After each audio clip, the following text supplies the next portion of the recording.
C'est uni dans notre fraternité que nous recevons la grâce et la paix qui nous sont données de la part de Dieu, qui nous rassemble, et de Jésus le Christ, qui nous aime et nous conduit.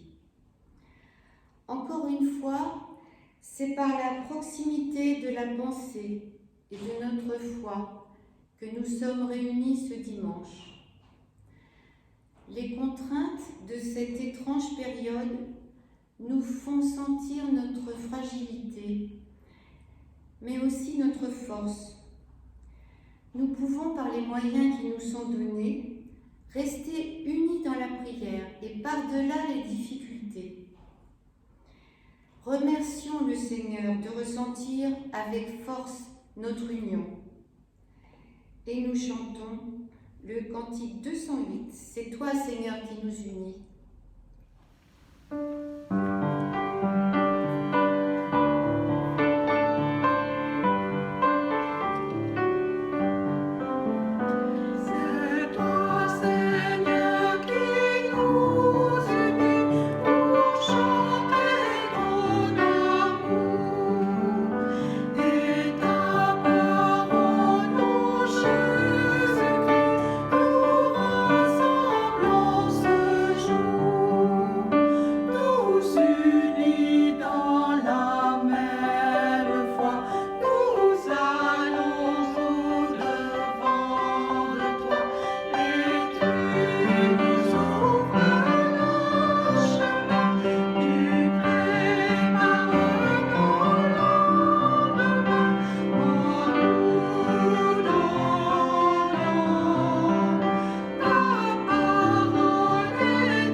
Et voici la louange avec les mots du psaume 145, versets 1 à 9.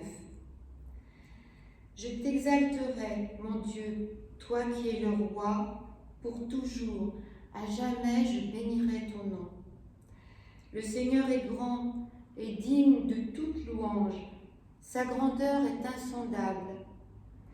De génération en génération, qu'on fasse louange de tes œuvres, qu'on raconte tes hauts faits. On proclamera le souvenir de ton immense bonté. On criera à ta justice.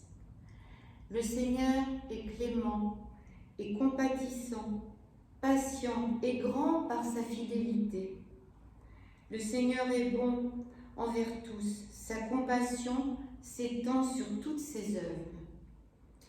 Et louons l'Éternel au cantique 151, les strophes 1 et 3.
Prière de repentance. J'ai pêché un poisson et je ne l'ai pas entendu crier. Bien sûr, puisque les poissons n'ont pas de voix, il n'y a pas de raison de faire attention à leur souffrance. Et pourtant, cette image bien cruelle me vient souvent à l'esprit et me fait penser qu'il est sans doute fréquent de ne pas se soucier d'une souffrance quand nous ne l'entendons pas directement. Pardonne-nous, Seigneur, de ne pas suffisamment regarder et entendre là où il faut, là où une peine existe que nous pourrions peut-être éviter. Pardonne-nous d'être sourds à tes demandes, que nous écartons par égoïsme ou indifférence ou méconnaissance. Pardonne-nous de ne pas agir quand il faudrait. Pardonne-nous de ne pas faire les bons choix par paresse ou négligence. Nous avons tant à faire pour suivre tes voies. Seigneur, reçois et pardonne. Au cantique 407, la strophe 1.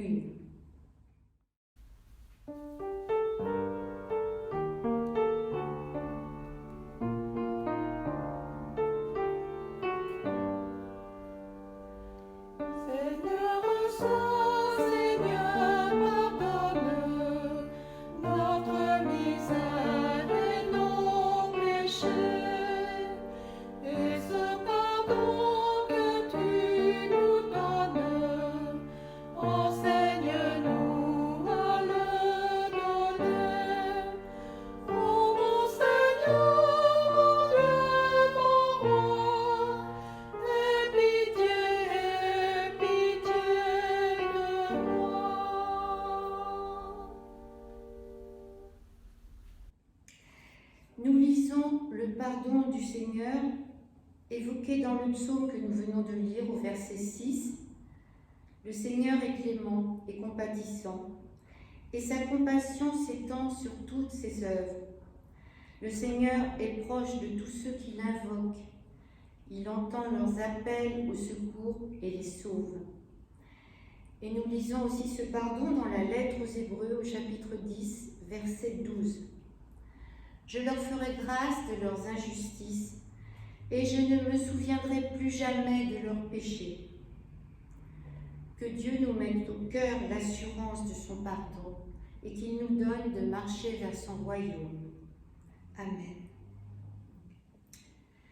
Pardonnés et libérés, nous pouvons écouter la loi que Dieu nous donne dans le livre d'Ésaïe au chapitre 58, versets 6-7.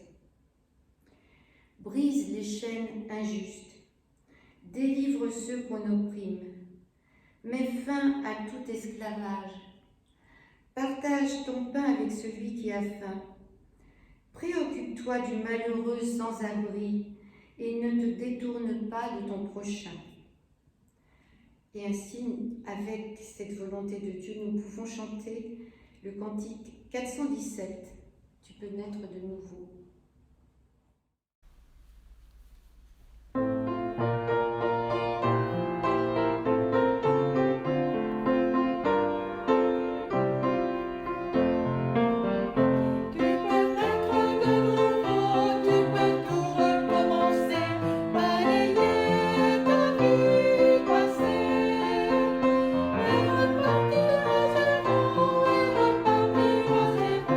Avec Jésus.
parole de vie.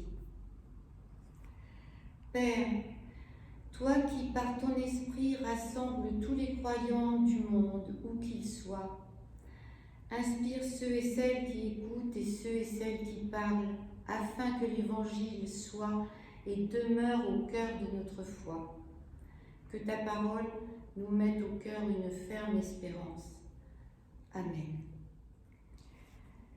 Les textes du jour sont dans Romains 8, versets 15 à 17, et Matthieu 11, 16 à 17 et 25 à 30, sur laquelle porte la prédication.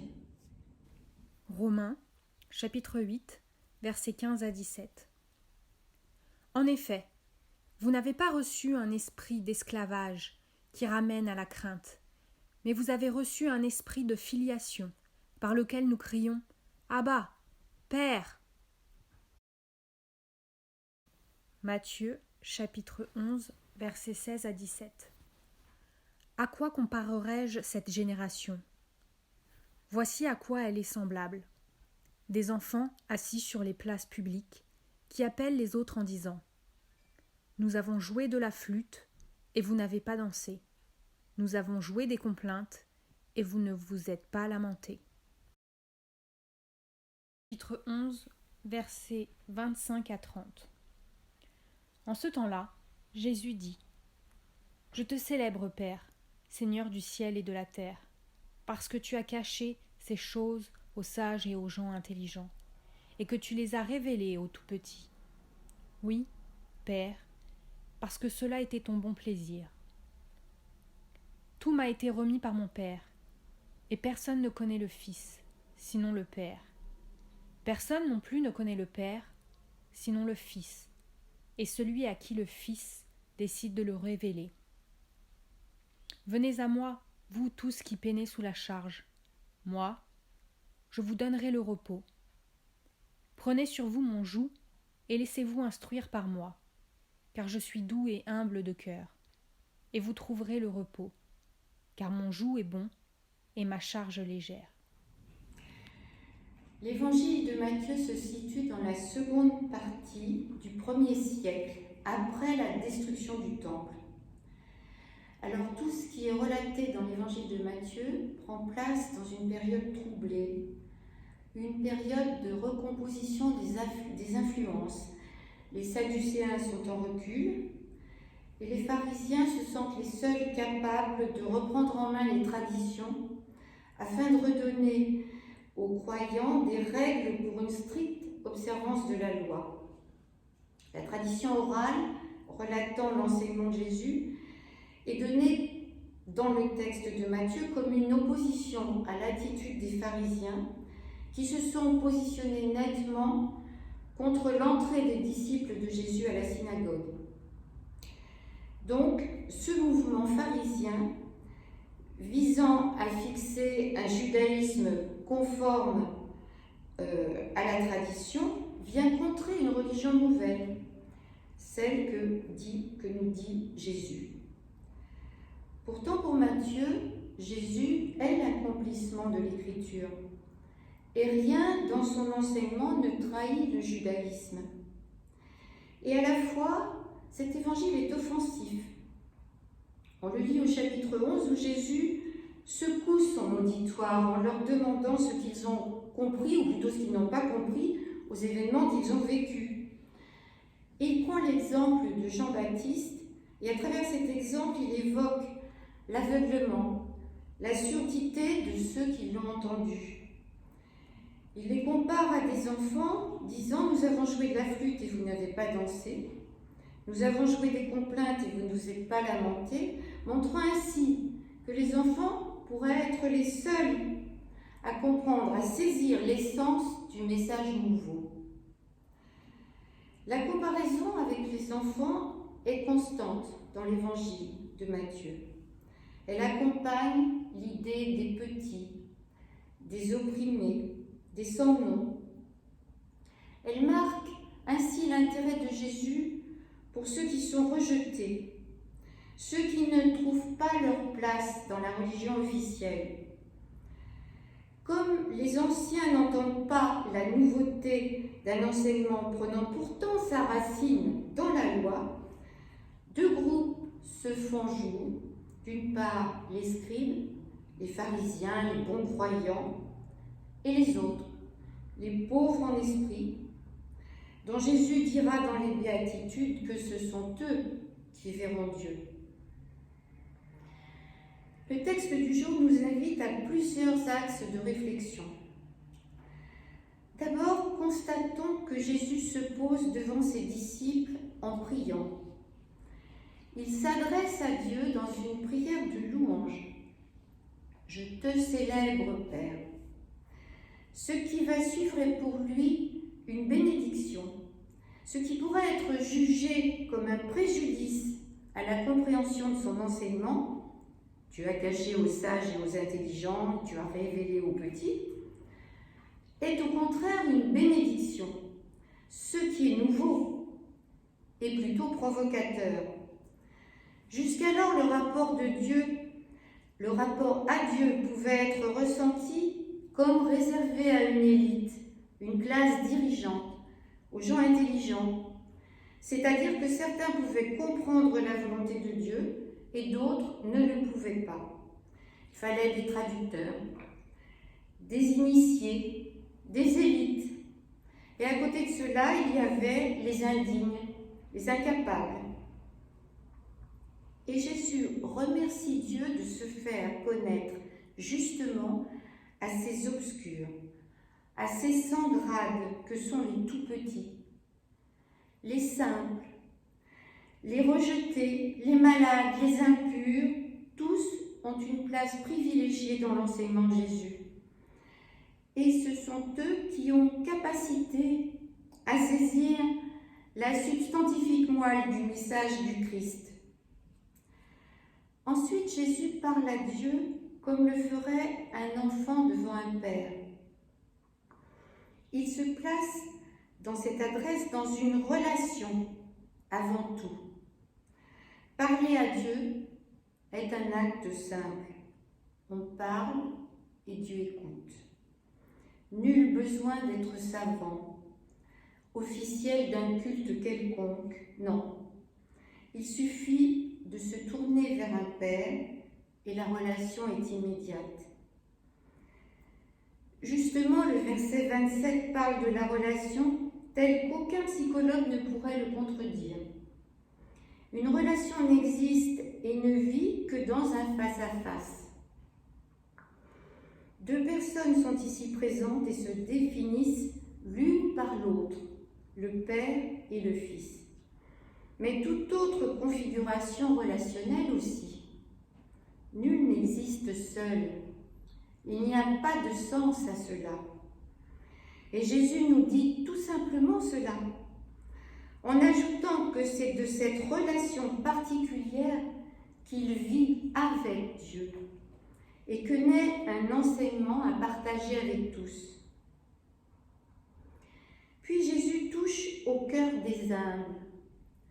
Il sait le poids du travail, des charges multiples qui affligent les humains. Il sait que le poids de la vie, de ces contraintes multiples, sont une charge qui empêche l'humain de se redresser et de sentir sa liberté d'agir. Le repos est impossible à trouver dans le monde, comme la capacité à faire des choix. L'épuisement est tel que rien d'autre n'a de place. Et Jésus promet un repos. Ce n'est pas que miraculeusement toute contrainte va s'effacer, mais la nouveauté de son enseignement va permettre à ceux qui l'entendent de saisir leur vie sous un autre aspect. Les charges, la vie usante, le poids incessant des obligations vont trouver en face d'eux l'espérance. Tout cela révélé aux tout petits, à ceux qui sont jugés faibles et qui auront au contraire une force nouvelle. Ils sont acceptés tels qu'ils sont. Ils seront apaisés et retrouveront une marche légère et non plus alourdie. Jésus promet le repos. Pourtant, il parle aussi d'un joug et d'une charge. Mon joug est bon et ma charge légère. Mais quels seront-ils pour être si différents de ce que les humains connaissent d'habitude? Est-ce qu'il s'agirait seulement de changer une contrainte pour une autre? Quel avantage alors? Souvent, le terme de joug est une image qui évoque la loi dans la littérature juive. On comprend alors que Jésus se pose en critique d'une loi trop contraignante et mal comprise par les prêtres et imposée à tous. À ne voir que les obligations, en perdant le sens des rituels, il ne reste qu'un poids à porter et non plus une aide pour la vie au quotidien. Les obligations multiples imposées par cette loi ne permettent plus non plus de hiérarchiser l'importance des aléas de la vie. Se rappeler des exemples autour des interdits du sabbat. Au chapitre 12 dans l'évangile de Matthieu, les disciples de Jésus lui demanderont s'il est permis de faire une guérison le jour du sabbat. Jésus, pour leur répondre, fera appel à leur simple réflexion humaine. Vous vous souvenez sans doute du mouton qui est tombé dans la fosse et qui pourra être retiré le jour du sabbat. On verra que les pharisiens n'accepteront pas ce positionnement. Qu'est-ce qui distingue au fond les défenseurs de la loi et l'enseignement de Jésus, qui semble en priorité réservé aux simples? Sans doute une différence essentielle, qui est celle de la relation. Il est bien différent de croire que l'on est conforme à ce que le Créateur souhaite pour sa création en passant par des ordres auxquels on doit se soumettre et obéir à une loi qui passe par l'amour dans la relation. En effet, il semble que ce soit la qualité de cette relation de nous attachant à Dieu qui ordonne notre façon chrétienne de vivre. Et c'est cela que nous montre Jésus en disant « Père » et même « Abba », qui est une formule affectueuse, simple, telle que les enfants peuvent l'employer. À qui comparerai-je cette génération? Demande Jésus. Cette question est toujours d'actualité. Que de fois pouvons-nous nous demander ce qui a été vraiment compris de l'enseignement de Jésus et surtout comment cela a été mis en œuvre ou pas? C'est surtout une non-mise en œuvre de ce message de paix, d'amour du prochain, de respect de l'environnement avec l'exploitation des ressources qui nous vient le plus souvent à l'esprit dans notre monde. Quelle joie lorsque de temps en temps, les médias se font porteurs de bonnes nouvelles qui montrent qu'il existe des hommes et des femmes qui cherchent à retrouver ce qui fait l'essentiel.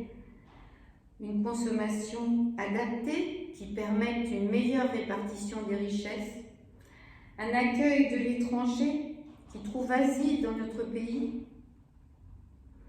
Cela permet de penser que tout n'est pas perdu, que l'espérance est toujours là, tapie au creux des situations les plus dures. Oui, comme Jésus le dit, les jougs peuvent être allégés. Et ce ne sont pas les savants d'une loi quelconque qui peuvent les mettre en acte, mais ce sont nous tous, nous seuls, pouvons, dans une relation authentique et simple à notre Créateur, nous seuls pouvons accueillir cet enseignement de paix et de repos que nous propose Jésus. Il n'y a pas de personnage exemplaire qui dicte la loi. Il y a des gens ordinaires qui ont l'intelligence de la relation véritable avec les autres. Il n'y a pas des sachants et des ignorants, des initiés et des laissés pour compte. Tout le monde a sa place. Et sans doute que les petits, ceux qui ressemblent à des enfants innocents, comprennent mieux que les autres ce que Jésus enseigne, car ils se tournent vers Dieu sans calcul. Ils ne cherchent pas à se faire bien voir, à faire mieux que les autres pour être remarqués. Ils sont tout simplement eux-mêmes, tels que le Seigneur les voit, sans artifice. Et c'est ainsi que nous pouvons trouver le repos. Un joug plus léger, en ne restant pas assujettis à des contraintes qui nous permettent d'être bien vus par une communauté. Oser être tranquillement ce que nous sommes, en réfléchissant par nous-mêmes et devant Dieu à ce qui se présente à nous, dans une relation d'amour et de respect des autres. C'est cette simplicité d'enfant qui peut changer le monde en allégeant nos vies. Amen.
Ensemble, confessons notre foi.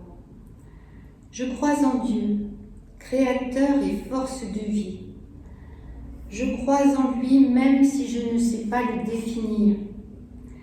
Je crois qu'il est et qu'il sera, tel que le nom dit à Moïse nous le fait connaître. Je crois à l'éternité de sa parole. Je crois que Jésus, homme, prophète et Messie, a apporté au monde une nouvelle façon de comprendre son message. Il allège nos vies et nous invite à rejeter tout ce qui n'est pas une vie de paix et d'amour. Je crois qu'il est fils, héritier de cette parole et qu'il l'a défendue jusqu'à la mort. Je crois en sa résurrection, présence constante à nos côtés. Je crois que notre communauté est fraternelle, même si elle se compose de pensées et de formes de foi multiples. Mais je la crois faite d'une authentique recherche de la relation à Dieu. Je crois en l'Esprit Saint qui nous accompagne dans chaque moment de nos vies et nous pousse à construire sa paix. Amen. Nous prenons le cantique 566. Je crois en toi, mon Sauveur ressuscité. Garder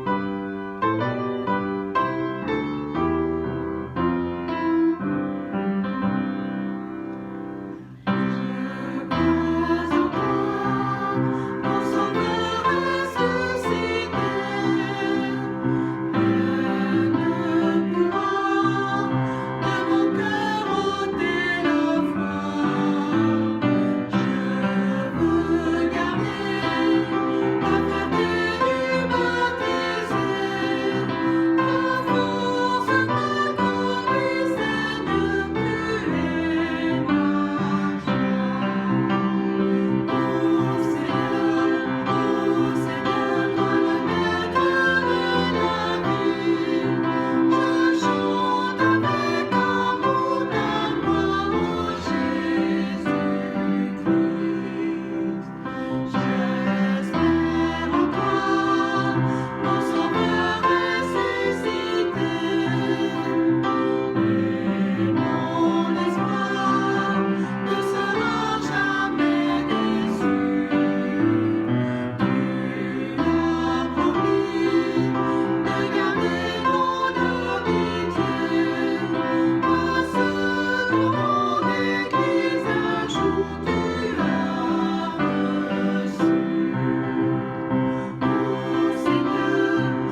circonstances, notre Église a besoin de dons. Prions. Seigneur, accepte nos dons qui sont d'abord un geste de reconnaissance pour ce que nous recevons de toi. Que ces dons servent à l'Église et à sa mission dans le monde. Que tous nos gestes d'offrande soient un signe de notre engagement à ton service. Amen.